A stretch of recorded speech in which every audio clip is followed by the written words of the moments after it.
some tools for kind of implementing this way of thinking.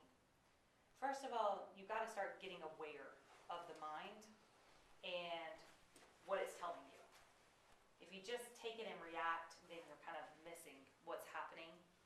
90% of our choices and 90% of our decisions that we make throughout the day are made by our subconscious mind. So you really have to become aware of why you're doing what you're doing. So start questioning everything. That's what I did. I started questioning everything. I took the whole thing that, it's either love or it's fear. And the only thing that's real is love, so I'm only going to start believing love. That principle, I had it in my head this whole year. It's just been like since the start of 2011, probably into 2010, started 2011, that I fully have embraced that. Where if anything is being displayed and played out in front of me that isn't kind and loving, I just don't buy into it now. But it took like a year really building that belief.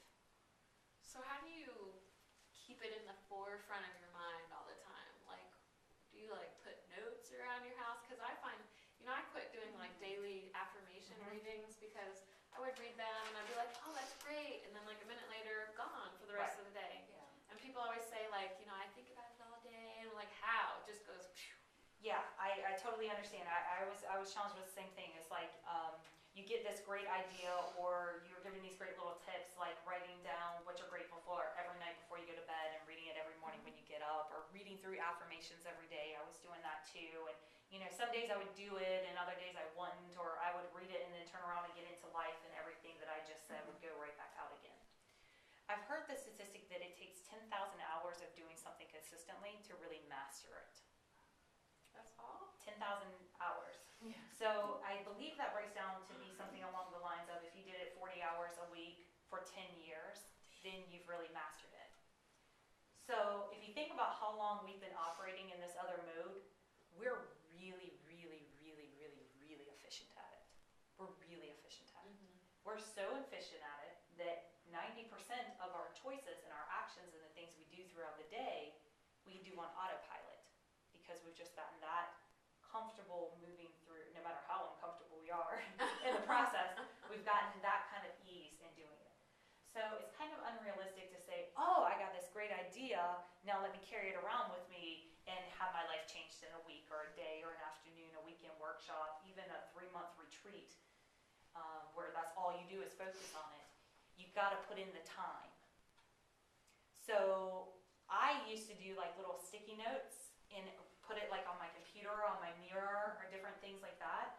But then after 2 days, they were still there, but my mind didn't register them anymore. Why? Because my mind is programmed to seek out that which is going to keep me alive and overlook the things that aren't a threat and overlook the things that aren't important. Now, I can tell you with my mind that it's really important for me to have plenty of money to pay all of my bills and a thriving relationship and all these things. However, if 90% of me is still in a default mode of making the choices that I'm making, then 90% of my results are still going to be the same. So I just saturated myself with this information. Audio CDs. When I'm in my car, I'm listening to this kind of information. When I'm reading a book, it's this kind of information. I started unplugging myself from the news, from negative people, from dramatic situations.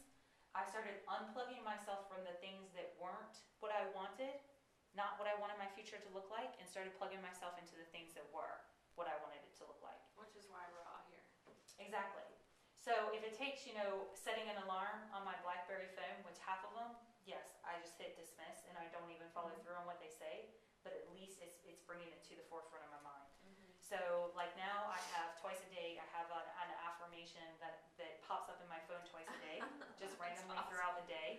So I see my little indicator light blinking, I go to look at it, oh, my little affirmation. The idea behind it is that I would take the time to read it and then take the time to go through my vision statement. I would say 99.8% of the time, I just hit dismiss. However, it's a trigger. And I know that statement now. I mean, of course, I would read it whenever it first started happening. It's just a sentence. It's just, however much would pop up on my little calendar reminder. But twice a day, every day. I'm reminded by that. So that was very, very helpful as well. But of course, Reprogramming your brain. that's exactly what you're doing. You're reconditioning yourself. It's just like losing weight, exercising, anything like that. You go to the gym one day, get a killer workout, head to toe, you spent 2.5 hours, awesome. Is your body changed? No, not at all. It's going to the gym for that hour every single day, 5 days a week, for months, that you really start to see those changes. And if you stop after 3 months, what's going to happen? Everything's going to be undone. So this is about really committing to the changes that you want to see in your life, really committing to the lifestyle that it is that you want to do, and making it a daily practice. And I just know how my mind works so well now that I know how to trick it. Like I know how to circumvent it. Like I know what I'm going to fall for because I've become so aware. So then I put in things like, I don't know, creating a company, a business in which I have to stay immersed in this information and I have to practice what I preach in order for people to believe me and in order to attract clients.